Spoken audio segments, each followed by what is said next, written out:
Hi, I'm Monica. I'm 33 years old, and last month, I finally got the job I've been working so hard for, regional operations manager. Not bad for someone who started as an intern. The pay raise was big enough that I could finally start saving to buy a house with a nice backyard. I've always wanted to grow flowers and maybe some tomatoes.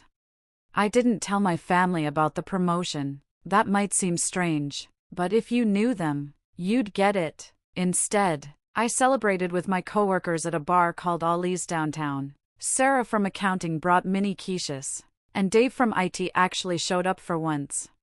Everyone raised their drinks and cheered. To Monica! Don't forget us little people, someone joked. I smiled, but inside I kept thinking, this is why I didn't tell my parents or my sister Lisa. You see, my family treats me like a money machine. Just last month, Dad needed $800 for another roof emergency, the third one this year. Mom's washer broke again, and I bought a new one for her. And Lisa, don't even get me started. She's 36, married with 2 kids, and always broke. Every other week she asks for help paying for her son's karate or her daughter's dance shoes, plus their rent. Lisa has always been the favorite. Growing up, she got everything, the bigger room, better clothes, and even my college fund. My parents told me, Lisa needs it more. You'll figure things out, you're smart. So I did. I worked 3 jobs in college, graduated with honors, and slowly built my career. Lisa dropped out of college after getting pregnant and now complains online about how hard being a mom is, while I pay for her kids' hobbies. 2 weeks after my promotion party, my mom called. Monica, sweetie, we're having a surprise family dinner this Saturday at that fancy French place, La Maison. Be there at 7 and dress nicely. This was strange. My family never eats fancy. Pizza Hut is usually their idea of a treat. I figured maybe Lisa got a new job or something.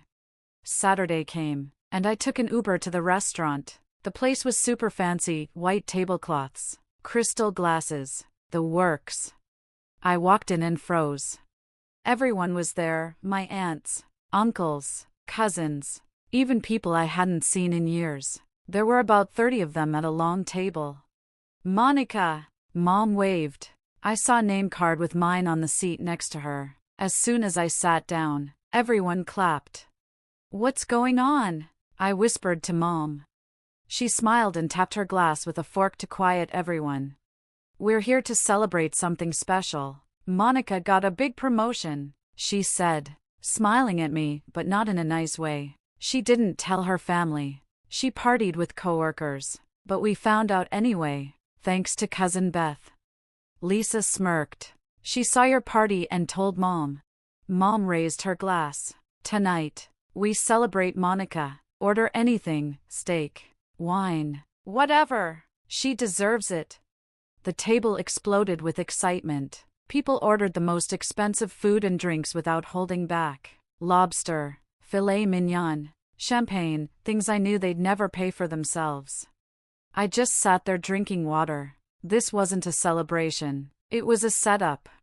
Dad ordered 3 bottles of expensive wine. Aunt Carol got a huge seafood platter. Uncle Mike ordered 3 meals just to try. An hour later, the restaurant manager came to the table and asked who would be paying. Without hesitation, Mom pointed at me. Monica will. She's our personal ATM. Everyone laughed. I felt humiliated and furious. But I didn't yell or walk out. I just smiled, sipping my water while watching them gorge on food they couldn't even pronounce. One cousin ordered foie gras and asked if it came with ketchup. My aunt got a $200 steak and said it was too small. They kept teasing me. Monica, why aren't you eating? Mom asked loudly. Don't be shy with your money. Live a little, Lisa added. Her husband joined in. Thanks again, Monica. The kids want new iPads, so this helps. Around 9:30, the bill arrived. It was nearly $3,000. Mom smiled and slid it toward me. That's nothing for our Monica. I looked at it calmly. Then I said, I need to use the restroom, and grabbed my purse. Dad called after me. Don't take too long. The staff's waiting. I walked toward the bathroom. but when a big group arrived and distracted the staff, I quietly slipped out the front door. Outside, my hands were shaking, not from fear, but from anger. My family had planned all of this just to embarrass me and take more of my money. 5 minutes later, I called an Uber and left. I waited outside and my phone buzzed nonstop, Mom calling. I ignored her. The Uber home took about 25 minutes. By the time I got in, there were missed calls from Mom, Dad, Lisa, and some unknown numbers. Then came the texts. Mom, where are you? Dad, Monica, this isn't funny. Come back now. Lisa, oh my God, you didn't seriously leave. Mom again, the manager says they'll call the police if no one pays. Lisa, you're such a selfish brat. I laughed at them. Then another text. Mom, the manager says someone must pay or they'll call the cops. Get back here. I muted my phone and went inside to cook. All that water left me starving, so I made garlic shrimp pasta and poured myself a glass of my good wine. More messages popped up. Uncle Mike, your mother had to put this on her card. Very disappointing. Aunt Carol, how could you embarrass your parents like this? Cousin, wow, money really changes people. Shameful. They all called me greedy, but never mentioned they'd ordered lobster, steak, champagne, just to stick me with the bill. After dinner, I switched my phone off and went to bed. Best sleep I'd had in months. Sunday morning, I woke up at 9 a.m. and turned my phone back on. 47 missed calls. 83 texts. I made coffee and skimmed the worst of it. Around midnight, Mom had sent. I had to pay $3,000 on my card because of your childish stunt. We're very disappointed. Transfer the money immediately. Lisa wrote, I can't believe you'd do this to Mom and Dad. My kids were so excited, and you ruined it. Even Tom messaged. Really uncool. Now Mom's out $3,000. Then, the doorbell rang. It was Mom, Dad, and Lisa, all furious. They barreled in like a raid. Mom shoved the receipt in my face. Mom, you owe me $2,987.43. Transfer it right now. I burst out laughing. They stared. This whole thing was to punish me for not telling you about my promotion. You invited 30 people, told them to order anything, then joked I'm the family ATM, and now you're angry I left? Mom went red. Dad started lecturing about respect. Lisa scowled. I'm done giving you money. If you want stuff, earn it yourselves. I opened the door. Get out. Consider this a $3,000 lesson. They left in stunned silence. 2 days later, the texts resumed. Mom, we need to talk. Lisa, the kids ask why Aunt Monica hates us. Dad, Mom's credit card bill is due. Be reasonable. I only answered Mom. Last time we talked, it cost $3,000. I'll pass. Wednesday morning, Lisa tried another tack she wrote on Facebook without naming me. Some people forget where they came from. Money changes you, but karma never forgets. Prayers for my family during this difficult time. Everyone knew who she meant. My phone buzzed nonstop with messages from relatives I hadn't heard from in years. Hey Monica, saw Lisa's post. Everything okay? What's the tea? Family stuff can be rough, just checking in. I ignored them. Let Lisa play the victim. I had work to do and a house to save for. Thursday afternoon, my cousin Janet, who was at that awful dinner, called. Monica, please don't hang up. I just wanted to say I get it. What they did was messed up. I was surprised. You do? Yeah. I only ordered a salad that night. I felt weird about your mom announcing you like you were a cash machine. Then why didn't you say something? You know your mom. Nobody crosses her. Janet warned me everyone was talking, and Lisa was spinning it so I looked like I was punishing her kids. I laughed. Those kids have 2 working parents, they'll be fine. Later, I checked Facebook. Lisa had posted a picture of Jaden in his karate uniform. Last class today, Some dreams have to end when family lets you down. I took a screenshot, just in case. Friday. More messages poured in, relatives lecturing me on family values and not letting money change you. From people who'd ordered Wagyu steak and champagne at my expense. By Saturday, I'd blocked about 15 numbers. Then Dad emailed. Monica, we're deeply hurt. We raised you better than this. Lisa can't explain to the kids why you abandoned them. They're missing karate and dance camp. If you apologize and resume helping, we'll forgive you. Mom's card bill is due in 2 weeks. Please do the right thing. I started typing a reply, then deleted it. Instead I sent, Dad, I've saved every text and voicemail from the past week. If the harassment continues, I'll get a lawyer. This is my final word on the matter. Monica. I blocked their emails too. The next few weeks were tense but quiet. Maybe the lawyer mention worked. Maybe they were planning more drama. Meanwhile, work was my refuge. My team won 3 big clients, and my boss hinted at another promotion, more money for my house fund. I started looking at homes. There was a charming craftsman an hour from the city, 3 bedrooms, a big backyard, even a greenhouse. The listing said, perfect for garden lovers. I bookmarked it. Lisa kept posting on social media. Teaching kids that family isn't reliable is the hardest lesson. When people show you who they are, believe them. Thankful for the real ones who stick around. Her friends rallied around her. A few mutual contacts even unfriended me, but I didn't care. I'd rather lose fake friends than keep funding Lisa's lifestyle. One afternoon I ran into Mrs. Chin, my old neighbor, at the grocery store. Monica, dear, I heard about your family trouble. I'm fine, just focusing on work.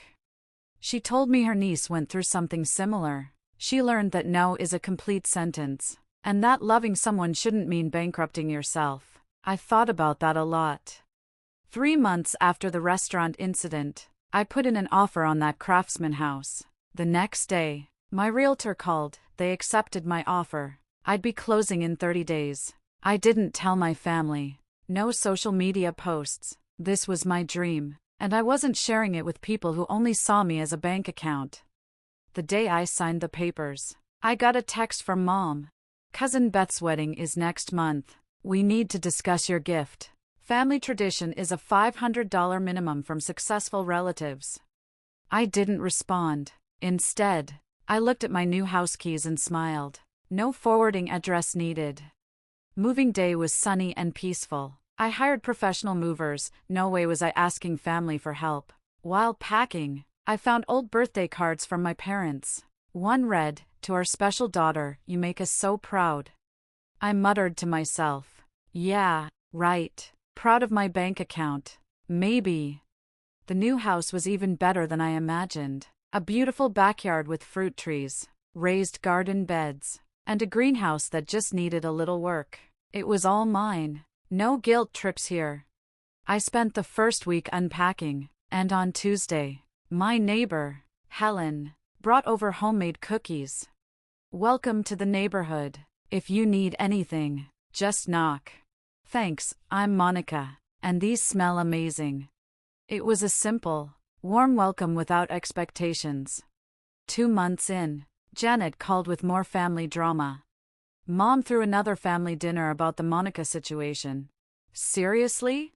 But here's the thing, she tried to make everyone pay their own bills. Said she couldn't afford to treat everyone anymore. I laughed. How'd that go over? Oh, it was a disaster. Uncle Mike walked out. Aunt Carol just ordered water and a side salad. The whole thing fell apart fast. And Lisa, oh my God, she announced she and Tom had to move to a smaller apartment because they couldn't afford the current one. She even passed around a donation jar for moving expenses. But no one put anything in. I was pruning my roses when she told me this. The garden was thriving, tomatoes in the greenhouse were already flowering. Janet added, and the best part, Mom asked me to talk to you about coming back to the family. She said, tell Monica we forgive her. They forgive me, right? I told her, maybe she should apologize to you first. Then she hung up on me. I sat on my back porch afterward, sipping mint tea from my garden. Life was good, work was going well. The house was perfect, and there was no more financial stress from supporting ungrateful relatives. A few weeks later, I bumped into Amy, an old high school friend at the grocery store. "Monica, how are you?" I saw the drama on Lisa's Facebook. "Yeah, it's been interesting. Girl, I've been waiting for you to stand up to them. Remember in high school when they made you skip your awards ceremony to babysit Lisa's kids? Ugh, don't remind me. And when they took your car for a week while you had to take the bus to your job? I'd almost forgotten that." She gave me a hug. "Good for you. Seriously, want to grab coffee sometime? I promise I won't ask for money." We laughed. It felt good to reconnect with someone who knew my history and didn't judge me for setting boundaries. 6 months after the restaurant incident, I got an email from Lisa. The subject line read, "Important, please read. Monica, I need to tell you something. I'm getting divorced. Tom has been having an affair for over a year. He emptied our joint account and moved out last week. The kids are devastated." I stared at the screen, feeling a sense of vindication. Lisa's email sat on my screen for a long time. I knew she needed someone to talk to, but part of me wanted to ignore her. The other part remembered what it was like to struggle alone while everyone else had support. I typed back, "Lisa, I'm sorry about Tom. That's awful. I don't hate you. I just couldn't keep being treated like an ATM. Take care of yourself and the kids. Monica, P.S. There's a food bank on Maple Street that's discreet. It helped me during college when I was broke." I didn't offer money or invite her to my house, but I didn't kick her while she was down, either. A week later, Mom called. I didn't answer, but she left a voicemail.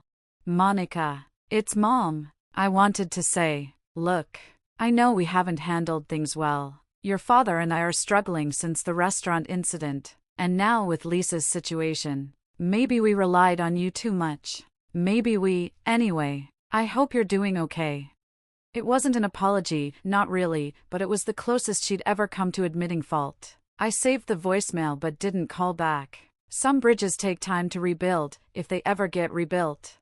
A year later, I posted a photo on social media. Just my garden in full bloom. No house pictures or address hints. Just flowers and vegetables.